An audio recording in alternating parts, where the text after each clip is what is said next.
Good afternoon, everyone, and welcome to the Mayor's 20th Annual State of the City. I want to thank our sponsors whose names are on selected tables for their support for this event. In 1998, the Ottawa Chamber convened a town hall meeting in which over 150 Ottawa citizens gathered around round tables to share their ideas for making Ottawa a better place to live, to work, and to play. In April 1999, Ottawa citizens went to the polls, and they set in motion an individual that fulfilled these ideas, making Ottawa a better place to live, a better place to work, and a better place to play. That individual was a young attorney named Robert Eschbach.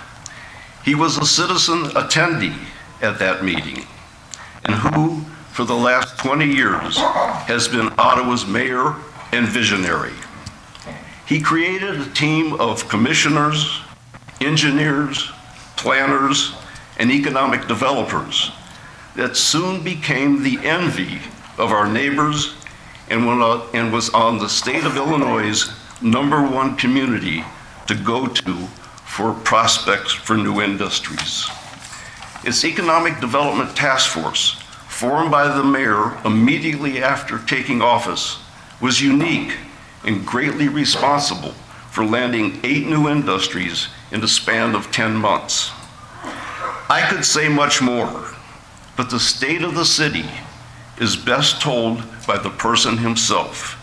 And I'd like to introduce and welcome Mayor Robert Eschbach.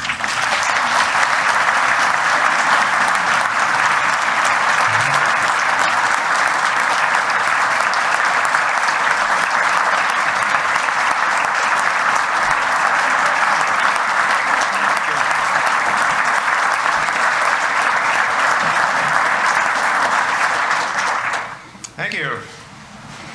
Boyd told me today, he said, I don't know why there's going to be a lot more people here tonight than usual. I said, well, you've got drinks, that's for one thing.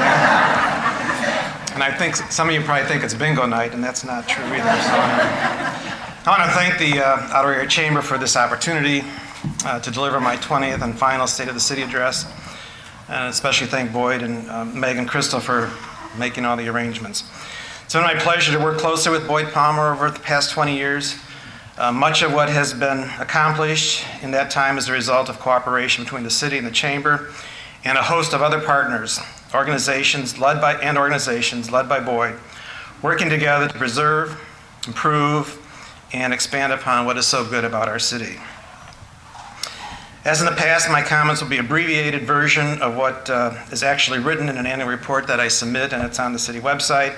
So tonight I'm going to concentrate on economic development issues, which I think most of you are interested in. But you can go on the website and read more about police and fire and public works and all of those kinds of things. And then I want to save some time to kind of look back at the past 20 years and maybe talk about just a few concepts that I think were probably the most important things that have happened during that time. So we'll start with kind of an overview of economic progress in the city.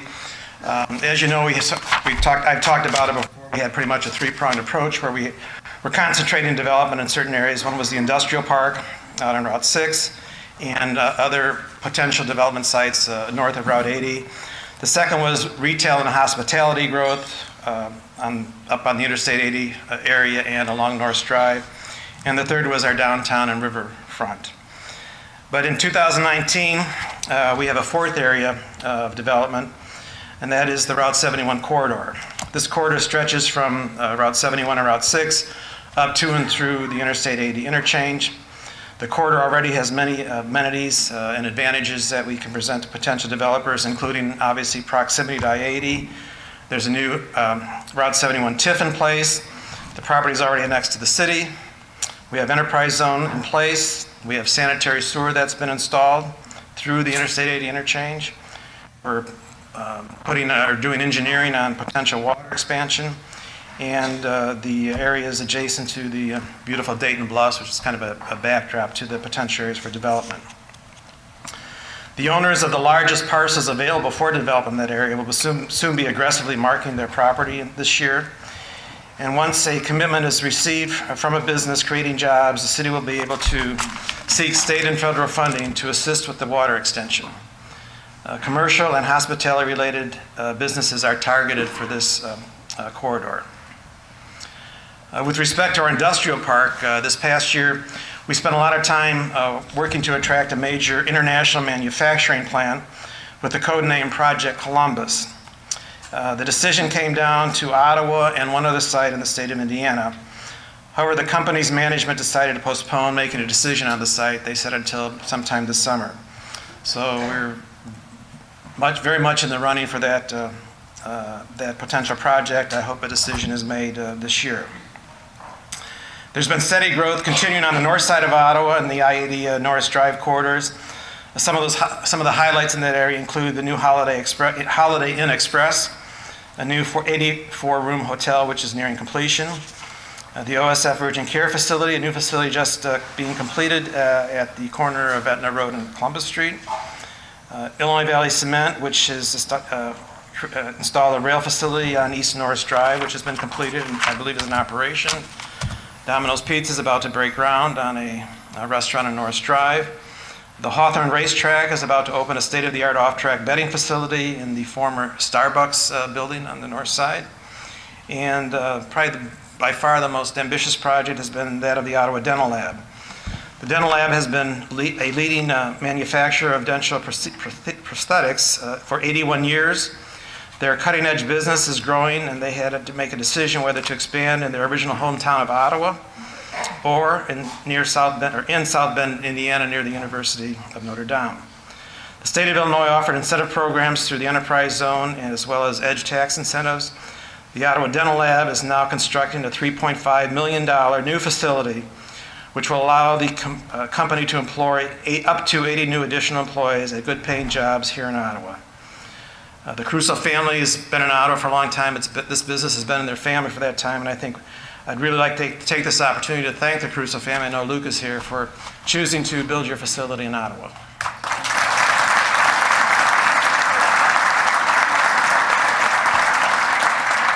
And soon there will be a new, long overdue entryway sign welcoming visitors to the city of Ottawa up on North Columbus Street near Interstate 80.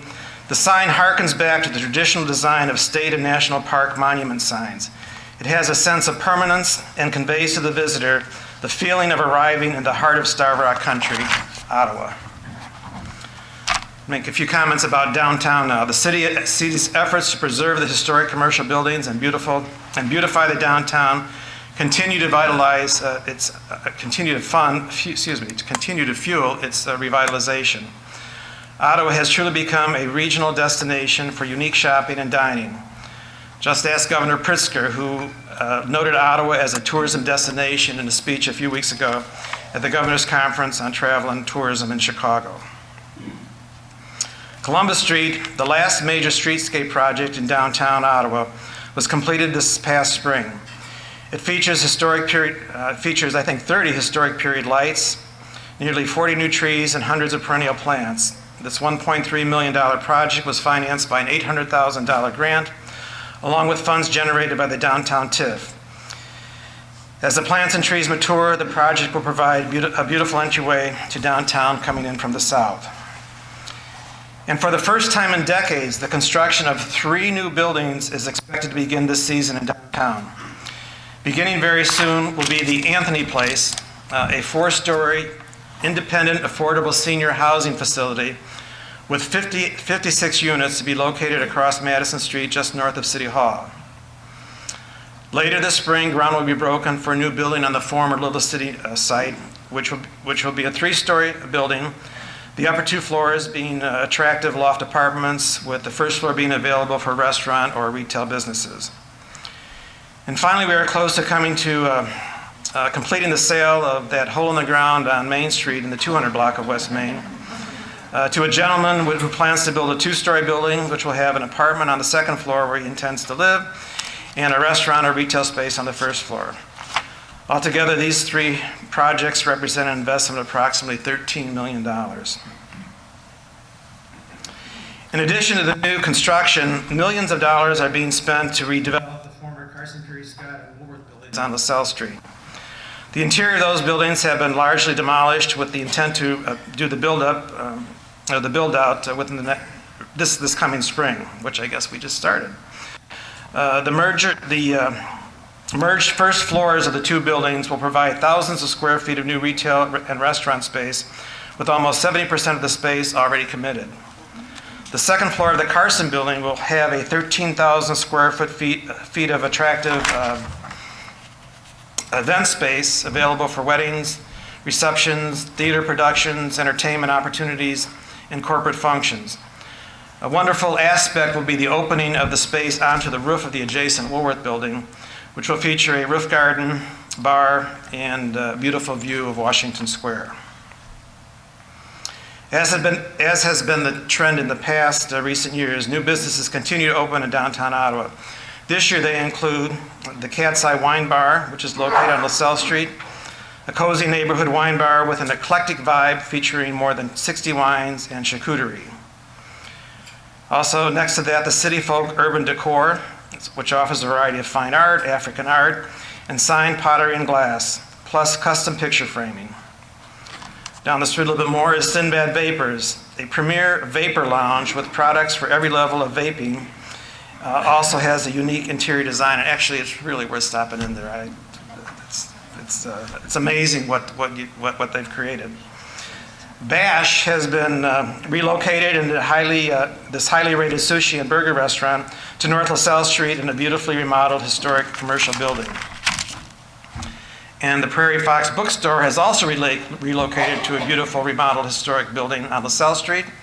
This independent bookstore now offers more books on hand and hosts author talks, book signings, and community events. And on Court Street, we now have the Court Street Pub, a modern sports pub featuring signatory cocktails, a dynamic draft beer selection, and a gourmet bar menu. And after that, you can slide over to Kiki's Sweet Shop, which offers 50 kinds of flavored popcorn, plus candy, ice cream, cupcakes, and fudge. And that's located on West Main Street. Also now on Madison Street is the Open Space Art Gallery and Studios. It's a contemporary art gallery and a community arts center. It offers classes to all ages and skill levels, and as I said, located on Madison Street. And finally, on LaSalle Street, we have Ladies and Gents, which features men's and women's fashions, including plus sizes, as well as gifts and accessories. It has consolidated some of its other businesses to the 700 block of LaSalle Street. And opening later this spring will be Iniga, which is a genuine, fully certified Neapolitan pizza restaurant located on Jefferson Street in the former Bash building. It features pizza baked in a wood-fired oven, and the closest Neapolitan pizza restaurant to this will be in Naperville, so you don't have to go to Naperville anymore. I'd like to mention that also in connection with our downtown development, this was a big year for the Ottawa Visitor Center as it moved to a highly visible site at the southeast corner of LaSalle Street and Washington Streets, a location by which thousands of cars pass each day. The Visitor Center also added to its impressive list of state tourism awards this year by winning the 2019 Governor's Conference on Tourism Best Marketing Campaign for their Twice the Rivers, Twice the Fun campaign, and their Best Social Media campaign. And this was for centers that operate on budgets of $500,000 or less. In addition to providing entertainment for Ottawa residents and people throughout Starved Rock Country, one of the most effective means of marketing Ottawa, especially downtown Ottawa, has been the developing of new festivals which attract and introduce new visitors to Ottawa. With this in mind, a couple of new festivals are being planned. The first is an Oktoberfest, which will be a one-day festival, Saturday, September 21st, 2019 on Jackson Street. It's a new Oktoberfest celebration. It will feature an authentic Bavarian theme with traditional dress, food, and Bavarian music provided by the Alpine Thunder of Chicago, which features vocals in both German and English, yodeling, alpine accordion, this is really sounding good, elk horns, and tuned cowbells. I wonder if we ever heard that before. And being planned for September of 2020 for downtown Ottawa is the Starved Rock Country Festival of the Arts, So you can mark your calendar. Another important part of downtown development is the beautification of the downtown by improving the appearances of many of our commercial buildings. Many of these improvements have been made possible and supported by the city's facade improvement program, funded by the downtown TIF. During the current 2018-19 timeframe, an investment of $78,000 in TIF funds has resulted in the private sector investment of $236,000 in facade improvements. Since beginning this program less than a decade ago, it has helped generate $1.3 million in private facade improvements. The current cycle has supported improvements to the Court Street Pub, Bash, Caribbean Tan, the Ottawa Visitor Center, and the building at 214 West Main Street. Perhaps the most exciting major project underway is the development of the city-owned property along the Illinois River, formerly the site of Central School. Significant progress has been made during the past year, primarily with the selection of a project developer, CL Real Estate and Development. This company has since unveiled its project vision, which features 2 multi-story upscale residential buildings and an 80-room boutique hotel, both to be built on what is now Woodward Memorial Drive, overlooking the former school site. The project represents an investment of nearly $50 million and the creation of approximately 100 full-time equivalent jobs. The city is now working out an agreement with CL Real Estate, which provides the framework needed to mutually advance the project. While many challenges remain, completion of this project will be the catalyst for tremendous downtown economic growth and will also help provide the funds needed for the city to complete the Riverfront Park and its entertainment venue. The Riverfront Development Project has gained considerable momentum, and I strongly encourage the new mayor and city council to continue working toward its success, as it will be a game changer for Ottawa. And another very exciting project reflects the determination of the Ottawa YMCA leadership to build a new state-of-the-art facility and provide Ottawa area residents a great many recreational and healthy living opportunities. The Y leadership team has spent more than a year carefully doing its homework and will soon be presenting its plans to the public.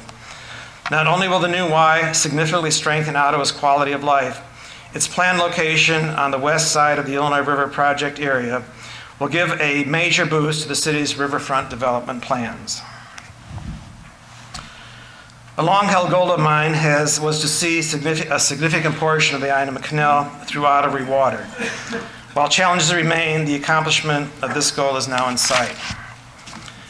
Upon taking office 20 years ago, I strongly believe that the people of Ottawa needed more parks to enjoy, especially for families. And that reminded me today when I was running, I had all these commercials with music that I don't see anymore. But I had one about we need more parks, and it was to the tune of Cat Stevens, where do the children play?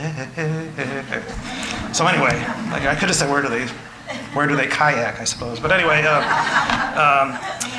so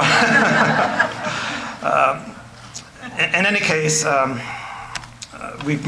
I'll talk about it a little bit later, we've made a lot of progress in creating parkland. However, by rewatering the canal, we now have an opportunity to create a new kind of family-friendly park for Ottawa, an aquatic park. The shallow 3-foot depth of the rewatered canal will be perfect for children to enjoy canoeing and paddle boating, to learn to kayak, to fish, or in the winter possibly to skate or play hockey. And given its extraordinary history, the rewatered canal also has a great heritage tourism potential.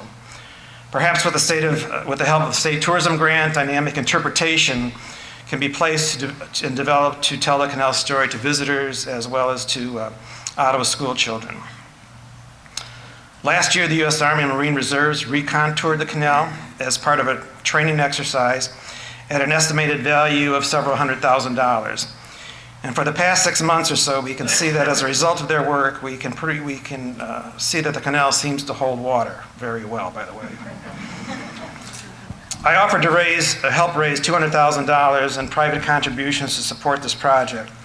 With the assistance of the Ottawa Canal Association, we have collected about $150,000 to date, and I hope to very soon officially announce a $100,000 allocation through the Illinois Department of Commerce. And by the way, if you haven't contributed, you can catch me. And because of a recent rebidding of the project, we've resulted in a $150,000 cost reduction from the previous bid amounts. I also believe that the rewatered canal will provide economic benefits to the city, not only creating another destination, but by encouraging commercial and residential revitalization along its banks. And I might mention that 4 or 5 of the contributors are owners of businesses along the canal, which I think shows that they agree. So I want to conclude by saying the one thing I'm sure about is that if this project does not go forward at this time, it will never happen. So I say the time is now. The Reddick Mansion has been known as the crown jewel of Ottawa for its beauty and historic significance, and it's about to undergo a major restoration. Thanks to the all-volunteer Reddick Mansion Association, which purchased the museum from Ottawa a few years ago, a $1.2 million will be invested in a restoration project which will begin this spring. It includes the removal and restoration of every window, complete restoration of all 3 balconies, renovating and repairing the cornices, repairing or replacing exterior doors, and along with asbestos removal and lead paint abatement. By this fall, the exterior of the 161-year-old Reddick Mansion will be restored to its former glory. An exciting new chapter in Ottawa tourism was opened last summer with the visit of the American Queen and the American Duchess steamboats. Owned by one of the nation's premier river cruise companies, the national and even international marketing of Ottawa as a cruise ship port of call boosted Ottawa with invaluable new awareness about being a destination for tourists. The American Queen, by the way, is the largest steamboat ever built. Unfortunately, due to the need to close the Illinois River waterway for several months to repair its system of locks, we do not expect to see the steamboat return to Ottawa until 2021. I want to talk a little bit about what we call the Starved Rock Country brand. Every year, 2.5 million or so people, many of them from Chicago, visit Starved Rock State Park. This is no surprise, as the more than century-old park commands an amazing high level of positive awareness throughout Chicago and beyond. For the last 4 or 5 years, a small group of us have been working to develop a means of taking better advantage of this invaluable awareness level by encouraging potential visitors and new residents to spend more time in our area, because there are so many things to do beyond visiting the beautiful and unique park. Outdoor recreation, unique shopping and dining, adventure activities, historic and cultural attractions, agritourism opportunities, fine arts, and much more are in abundance throughout the Illinois Valley. Given this invaluable regional tourism marketing opportunity, I'm very pleased to be able to tell you that the new Starved Rock Country brand will become a reality this year. The brand covers Bureau, Grundy, LaSalle, and Putnam counties, and will be served by a website now under construction by Shaw Media, which owns the Times and the Starved Rock Country trademark, together with the Heritage Corridor Convention and Visitors Bureau. A key partner in this effort is the Starved Rock Country Community Foundation, which will help build both awareness through the Starved Rock Country about the tourism attraction value of the concept, as well as help organize new tourism attractions. The first being the fine arts of Starved Rock Country. Of course, Starved Rock Country brand is already used to promote some events, as the annual Starved Rock Country Marathon, centered in downtown Ottawa, which attracts thousands of runners and visitors. And this year it's May 11th, so you want to mark your calendar. Let me say just a few words about the Starved Rock Country Community Foundation. It was formed only 3 years ago, and I might say that this is the only county anywhere around here that doesn't have a foundation. There's one in Grundy County, there's one in DeKalb County, but our little region was never covered by a foundation. As I said, it was formed only 3 years ago, and to make it possible for all nonprofit and charitable organizations in Bureau, LaSalle, and Putnam counties to benefit from the generosity of their communities. As the foundation president, Pamela Beckett, notes, community foundations exist to meet the philanthropic needs of the community and the philanthropic desires of local donors.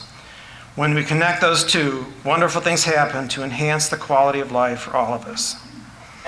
Despite its youth, the foundation has received more than $2.1 million in contributions and is already making a big difference.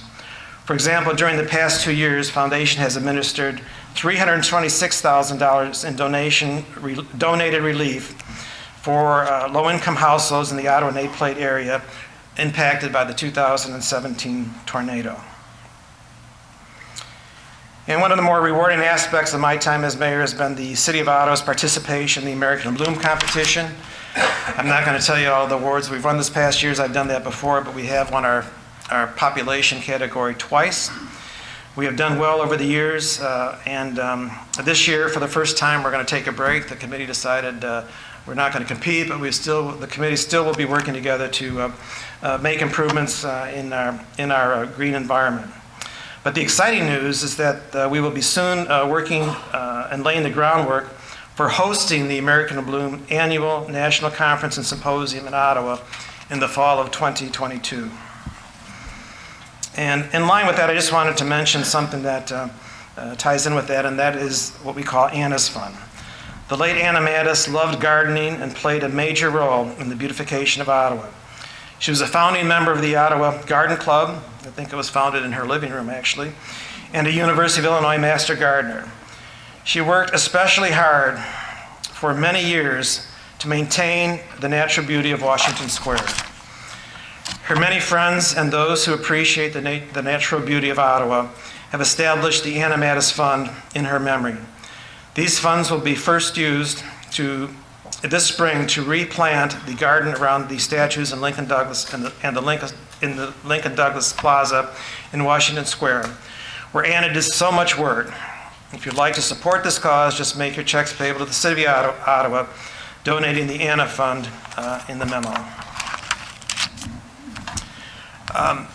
This is the area where I'm going to not talk in a lot of detail, but refer you to, if you're interested, to our website. But there is some discussion there about our playground and rec board, and I just want to mention that over the past year or so, the board has worked to make quite a few improvements in the community. Working with the city, the playground and rec board began making many improvements to Thornton Park, which the city just acquired a few years ago, including contributing to the seasonal ice rink, which was just set up for the first time this winter. And just as important as all of the facilities, the ball diamonds, all of the things that the board contributes to, they also have continued to provide some first-class programming with programs and opportunities for both young and old people to become involved. Another thing that I just wanted to mention briefly, because I'm going to talk about a little bit later, is our NCAT transit system. And I can tell you that this system, which provides public transit throughout LaSalle County, is growing. We opened a new reservation center recently, and a previously awarded capital grant was used to purchase and renovate a building on Chessie Lane, where our offices have now been relocated and where our buses are stored. There's sections in here on the fire department, the police department, our public works department, which again I invite you to take a look at if you're interested. What you've all been waiting to hear is Don Harris's report on city finances. I'm going to make that very brief with just a couple overviews. The city's general corporate fund is operating with a balanced budget. People sometimes say we don't balance our budgets. We always balance our budgets, and the only time we spend more than what we take in is generally if we have reserves. A lot of times you're saving up money for something, so when the time comes you spend it, or if we bond. But unlike the federal government, we have to balance our budget, and we do. Where does the money come from? About only 12%, as a surprise to many, comes from property taxes. Almost 38% comes from sales taxes. And the total budget for our general fund is about $16.4 million, which is up from $15.8 million last year. Sales tax revenues are accounting for an increasing portion of the city's general fund tax revenues. And that shows why it's important to develop commercial and retail and restaurant opportunities in Ottawa, because people come here, spend money, and that tax goes to the city. The equalized assessed valuation, which forms the basis for property tax revenues, is projected to increase this coming year for the 5th year in a row, and that's after 4 prior years of successive modest declines. So it's always important, because the more assessed valuation you have, theoretically, the less you have to charge each taxpayer. The city has consistently funded each of its employee pension funds to the actuarial recommendations that we receive. And the city's outstanding debt is significantly below state-imposed limits, and all of our obligations have been paid as agreed. And to quote City Treasurer at the end, he says the city has prudently managed the resources available to it, stayed within its budgetary projections, proactively sought grant funding, and effectively utilized debt for financing necessary projects. So now I'll kind of try to take a look back at the past 20 years and just make a few observations. It was 20 years ago today, or 20 years ago, I shouldn't say today, that I delivered my first State of the City speech in this very room. And at the time, I was speaking from handwritten notes. After that, it was always typed, and it's on the website. And I thought those notes were lost forever, not that it would be a great loss. But recently, my assistant Kim found those notes, and I had an opportunity to look at them. And I was reminded of two very profound things I said. And the first were not my words, but they were a quote from Daniel Byrne, the famous urban planner, who said, "Make no small plans. They have no magic to stir man's blood. Make big plans. Aim high in hope and work." And at the time, not only did the city not have any small plans, it had no plan. And one of the first goals of the newly elected council was to develop and adopt the city's first comprehensive plan. It had often been told to me, and I was on the Plan Commission for 7 or 8 years before I became mayor, and we had begged for us to be able to have a plan because we were planning by the seat of our pants every time somebody came in and wanted to do something. But I had been told that it was a waste of money and that plans end up sitting on a shelf. But we soon learned that potential businesses and developers looking at Ottawa wanted to see our comprehensive plan. And I remember in the early stages of pursuing international titanium to Ottawa, the site selection people said that if the city did not have a comprehensive plan, they did not want to be here. Investors want to know what the city's vision is and how they might fit into that vision. The plan provides direction for decisions related to future growth and development of the city. The plan provides a basis for rational decision-making, establishes a vision for development within the community, and describes policy, programs, and projects that will enable the vision to be realized. Over the ensuing years, our comprehensive plan was updated, and in 2014, a detailed plan for the development of the downtown waterfront was adopted. Ironically, if that's the word, the plan was awarded the 2016 American Planning Association's Daniel Burnham Award for Outstanding Comprehensive Plan at the Illinois Chapter Conference in Chicago. We would all have to agree, I think, that this plan is in no way small, has magic, and aims high in hope and work. It provides a clear vision for the city in pursuing development of the waterfront. The second thing I said in 1999 that I thought was profound was, "A canal without water is like a ham sandwich without ham." And I see some vegetarians out there, feel free to substitute the word avocado for ham. By the way, that is my closing argument for rewatering the canal, so thank you. I want to talk a little bit about economic growth by the numbers. Growth in general has advanced relatively steadily over the past 20 years. One measure of growth is the geographic expansion of the city. In 1999, the city's boundaries comprised about 7.6 square miles. After the most recent annexation, that number has now more than doubled to 15.6 square miles.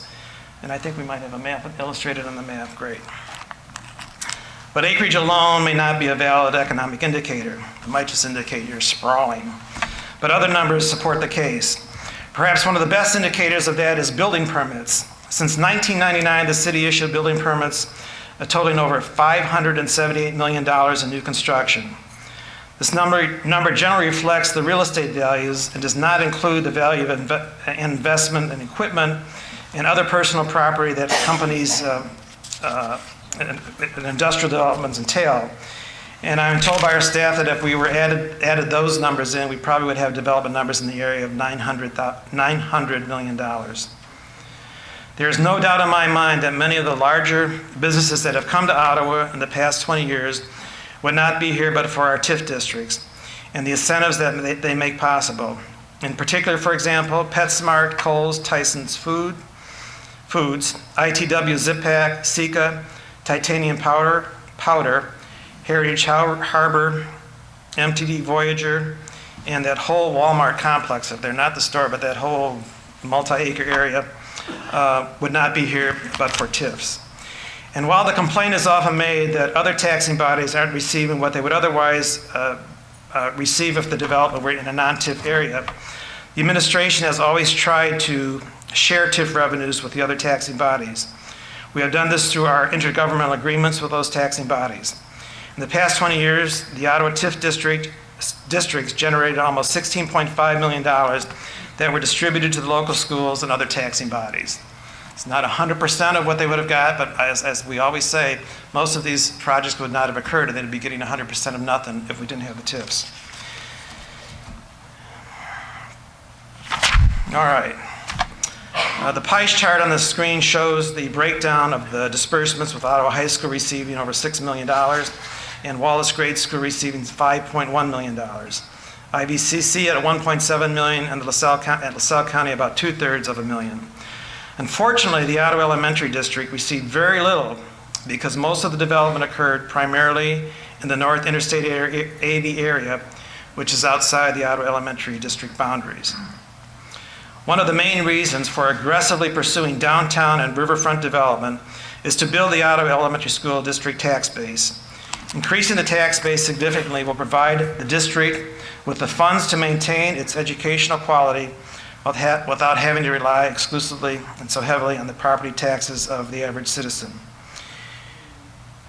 And remember, think back when the North Side had a vacant Ramada Inn, a vacant Value City, a decrepit Ponderosa, an empty Kmart, and within 2 years of the creation of the TIF that covers those areas, most of them have been reborn. Just a few comments about parks and open space in general. I think it's very important that Ottawa has become and continues to be a green city for our quality of life. But in the past, I can tell you in the 20 years, the city's parklands and open space acreage has increased from 110 acres to 438 acres. And almost all of our parks have been redeveloped with new playground equipment, replacing equipment often dating back to the 1930s. Parklands along the rivers have been improved with Riverwalks, bike and hiking trails, including Fox River Park and the East Allen Park expansion.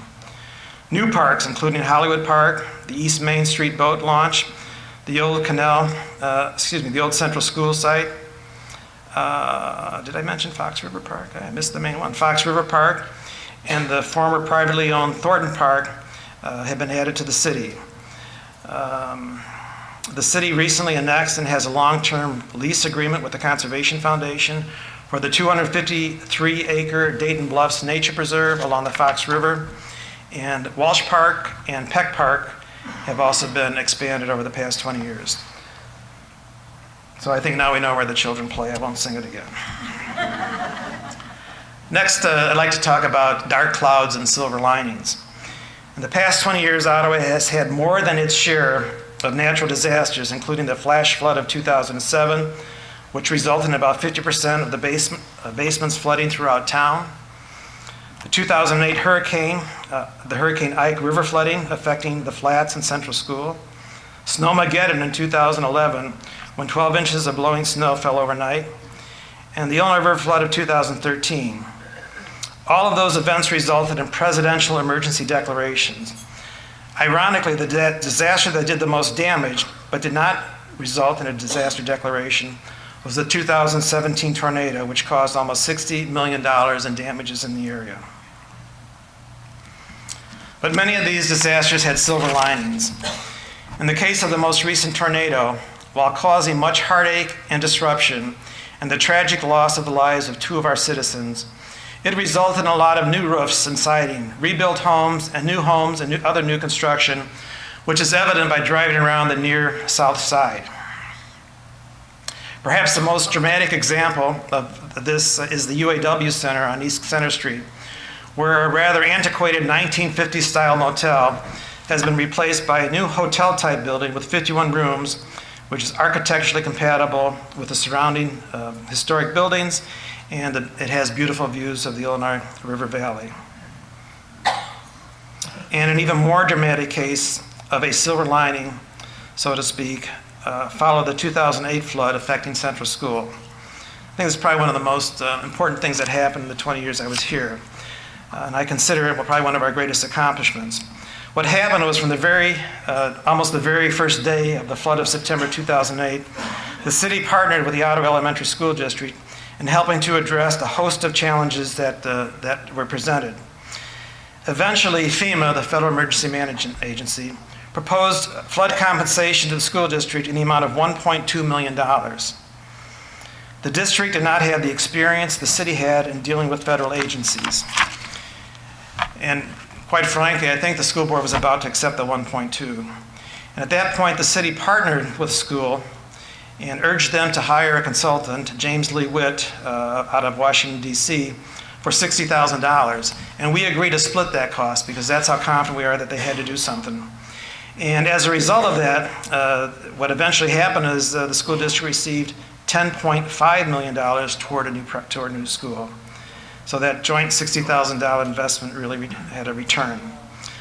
The whole effort involved many partners and many groups working together, including not only the school board, administrators, and the city council, but Senator Durbin's office and other state and federal legislators. And the incredible campaign team that helped pass a referendum that provided the framework for all of this to happen. Particularly to be congratulated are the people of Ottawa who, despite the naysayers, placed their children first and trusted their elected officials to do the best. And then on top of it, or to top it off, with the determined effort of Representative Frank Martino, the state of Illinois came through with a $15.5 million commitment from the Capital Development Fund. The result was a brand new state-of-the-art school, high and dry, with very little cost to local taxpayers. Congratulations to you all. This really is an incredible example, I think, of we the people working together to make government work. Speaking of schools, for the past 10 years, the City of Ottawa and the Illinois Valley Community College have partnered in the operation of the IVCC Ottawa Center, the college's only satellite campus. I'm particularly proud of that. I'm an alumni of IVCC. It was a great school then, and it's a great school now. Ottawa purchased the former Central Bank building on West Main Street, demolished the interior, and then rebuilt the interior to the educational specifications of the college, and has since leased the building to IVCC. During this partnership, more than 6,000 students have benefited from the educational opportunities offered at the Ottawa Center. By attending classes at the Ottawa Center, area students can save gas money and time. In addition, hundreds of adult students take GED and English as a second language classes at the center. And coming in the fall of 2019, IVC is adding a new mission to the Ottawa Center. It will also become a transfer academy where students released from high school in the afternoon will be able to take dual credit courses offered at 25% discount from the regular IVCC tuition rates. Students who meet the low income standards used for reduced and free hot lunch eligibility will also be able to take these courses for just $5. Ottawa is proud of its association with IVCC and very happy with the extra educational opportunities the Ottawa Center provides to area students. This section I'm calling Finding the Money. I think it's really important. You can say we got to balance budgets and not look for money, but you really can't do anything until you find the money. So much of what has been accomplished in the past 20 years could not have been done without non-city revenues. And I'll have to admit it started pretty easily for me because I was only in office a few weeks when I received a call from then Senator Pat Welch, who said to me, "Bob, I want your wish list and I want it tomorrow." As a result of that list, the city ended up getting grants over the next few years to expand Allen Park and create the toboggan run, to install the historic streetlights on downtown LaSalle Street, which kind of began the revitalization of downtown, to build sidewalks at Shepherd Middle School so that school students did not have to walk in the streets all the way from Route 23 to school. There were no sidewalks. And to install landscaping in the newly constructed Route 23 S-curve just north of the canal, and finally to do the initial feasibility study for the rewatering of the canal. Indeed, those were the days, but they changed very quickly. And over the following years, the city staff, particularly our people in community development, expended considerable effort in finding grant opportunities and obtaining grant funding. Working closely with the North Central Illinois Council of Governments and our elected state and federal officials, community development became a great money-finding machine. Now for the numbers.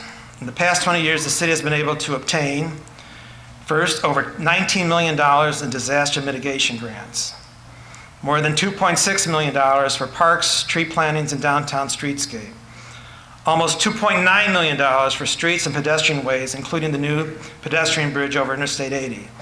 And I'm not including any of the motor fuel tax and the FAU grants that we get kind of automatically. Over $7.1 million for business attraction and related infrastructure, nearly $2.2 million in brownfields cleanup grants, $335,000 to address abandoned blighted properties in the city, $401,000 for planning and studies, and $17 million to bring iFiber to LaSalle County. All in all, over the past 20 years, the city has received nearly $55 million in grants.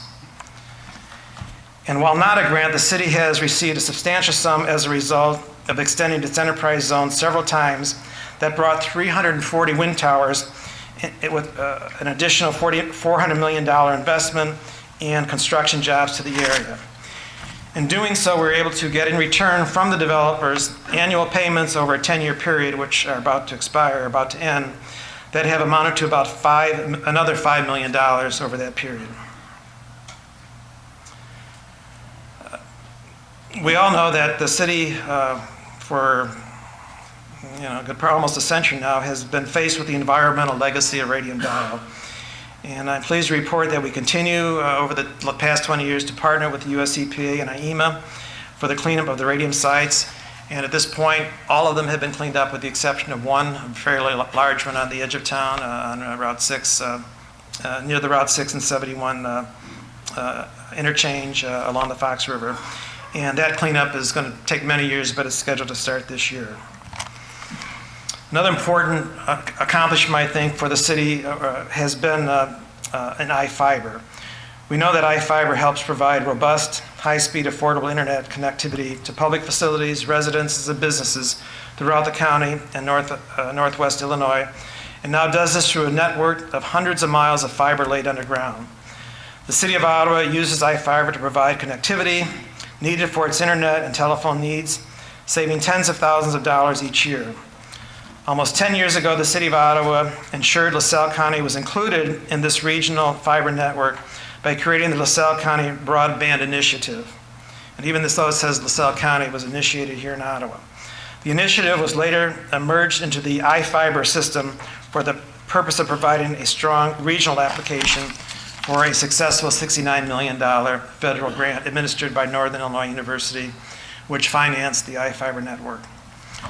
Looking forward, I'm suggesting that the new City of Ottawa administration perhaps utilize the resources of the iFiber network, thoroughly research, select, and put into use a means to provide all of the homes and businesses of Ottawa with cutting-edge, high-speed, affordable, and completely reliable internet access.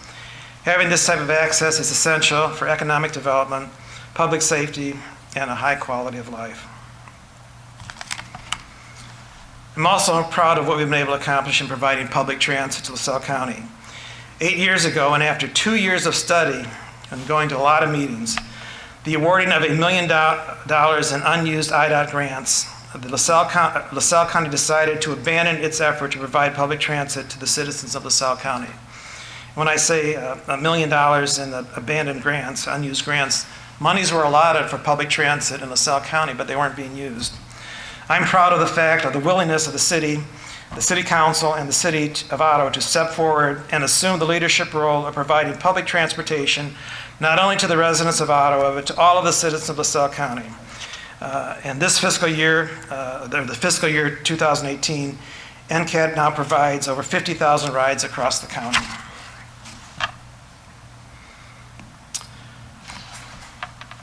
I've always considered tourism to be an integral part of the city's economic development strategy. The goal has been to make Ottawa a destination for visitors. The city's branding and marketing efforts were initially somewhat frustrating because even though the Ottawa Visitor Center was very good at doing its job of promoting Ottawa, visitors were often disappointed in what they actually experienced when they arrived here. We were not able to deliver on the promise. In my opinion, that has all changed. Ottawa has become a destination for more and more visitors. A revitalized downtown now offers the friendly pedestrian experience that our consultant Roger Brooks talked about over 10 years ago. And at the time he said a downtown needs to have at least 8 good dining and drinking establishments to become a destination. We have long surpassed that number, offering an incredible variety of excellent quality restaurants, coffee shops, and pubs. Storefronts that were 2/3 empty 20 years ago now offer an incredible variety of retail experiences, which with a lunch or dinner can keep a visitor occupied a good part of a day. Key factors in the downtown revitalization have been the intensive downtown beautification and determination to preserve our unique historic architecture and put our historic commercial buildings back in business. Let's pause for a moment and remind ourselves what downtown looked like 20 years ago and how it changed, and I think Tammy has some photos here. By the way, when I ran for office the first time, I also had a commercial on downtown where Petula Clark was singing, "Downtown, where all the lights are bright, downtown, no, no, no, no,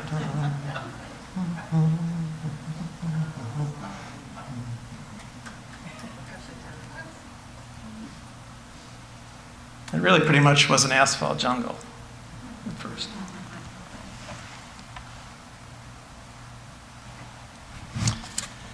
So anyway, these visual observations are also supported by the numbers. In the last 10 years, the new Fairfield Inn and Suites and the soon-to-be open Holiday Inn Express have added another 170 rooms to our hotel inventory.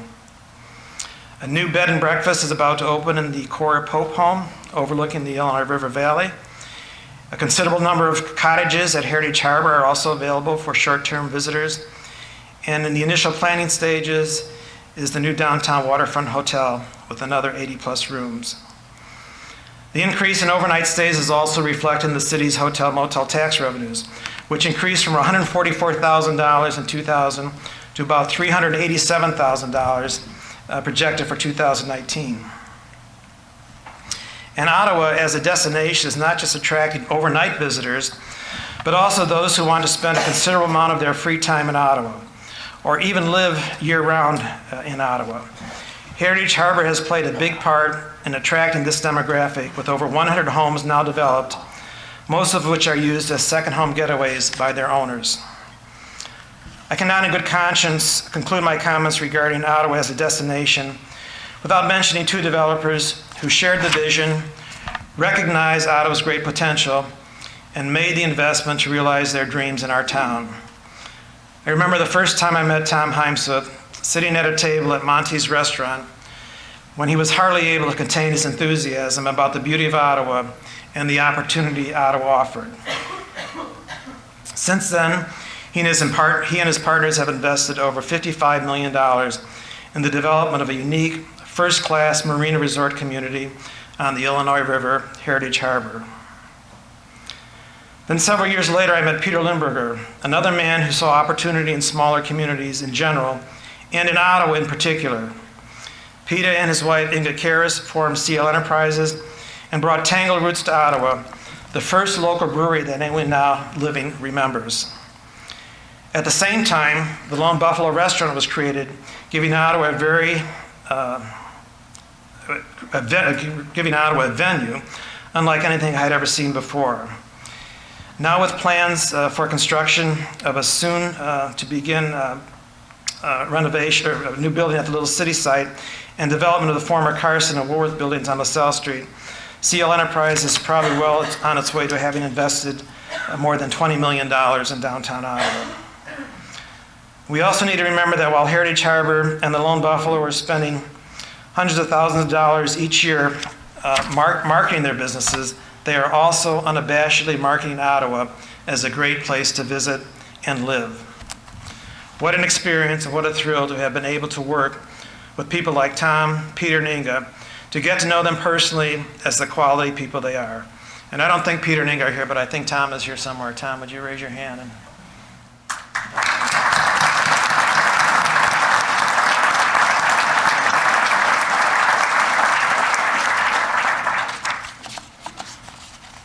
I'm about to conclude with just one more discussion, and that's about a recognition that the city just received a week ago. The City of Ottawa is one of 22,000 communities that participates in the country's National Flood Insurance Program administered by FEMA. 9 years ago, the city entered into the FEMA Community Rating System, CRS, which ranks communities on their level of flood preparedness, mitigation efforts, public education, and related areas. At the time, Ottawa was entered as a level 5 community, one of only a few in the state of Illinois at the time with such a high rating. 2 years ago, our floodplain manager, Mike Sutphin, was awarded FEMA's National Flood Insurance Program Award for Excellence.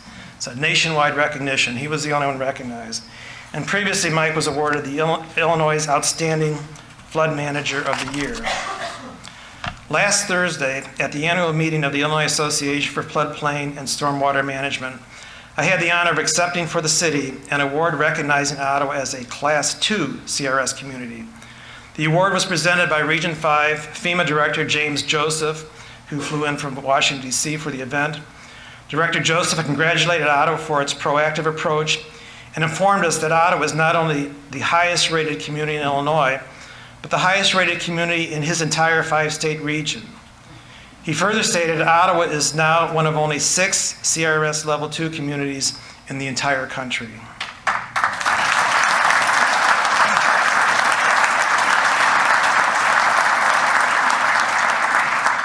This award was made possible only because of and a direct result of all of Mike Sutphin's work in floodplain management. Not only is it a great honor for the city and Mike, but it has real significance to our citizens. Ottawa residents with flood insurance will now receive 40% discount on their premiums. But even more importantly, Mike's involvement at the regional, state, and federal levels has allowed Mike to meet program administrators and make connections which give him insight and often a heads up on funding possibilities. These have directly affected our citizens. The story I told you earlier about the Ottawa Elementary School District receiving $10.5 million, that's one example of the efforts of Mike. It was his ability to know what to do, to know who to contact that made that possible. And the new high school levy project and the central school buyout are others. So on behalf of all of the citizens of Ottawa, I am sure every person in this room too wishes to thank Mike for his dedication and hard work. And Mike, would you stand?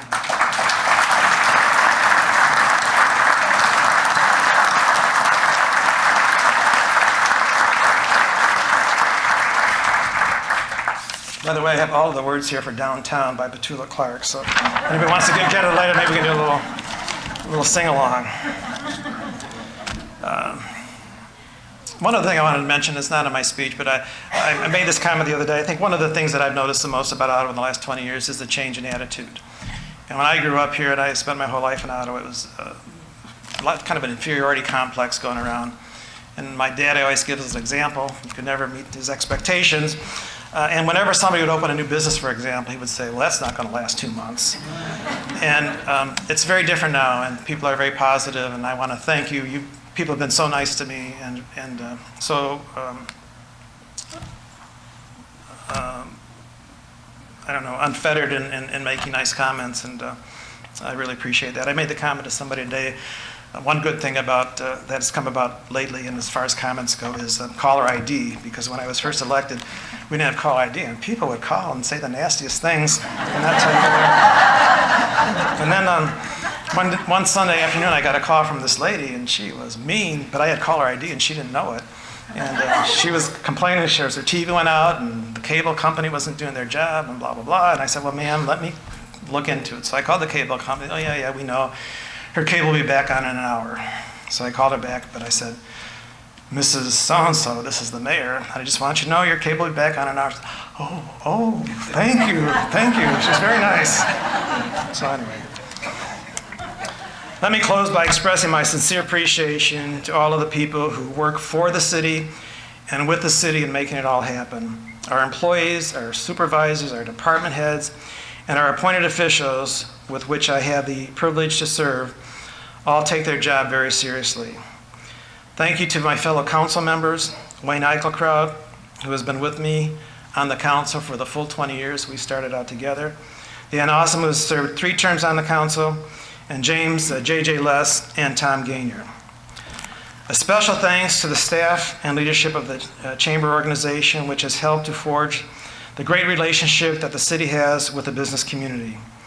I thank our state and federal representatives over the last 20 years who have always been ready to go to bat for the city of Ottawa.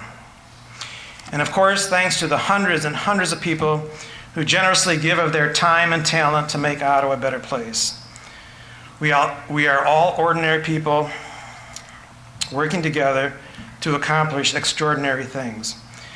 And though we may have different titles and stations in life, we all share in a common heritage of self-government.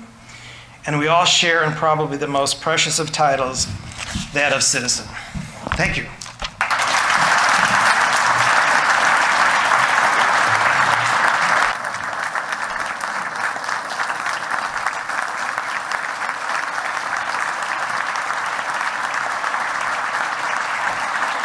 I have part 2.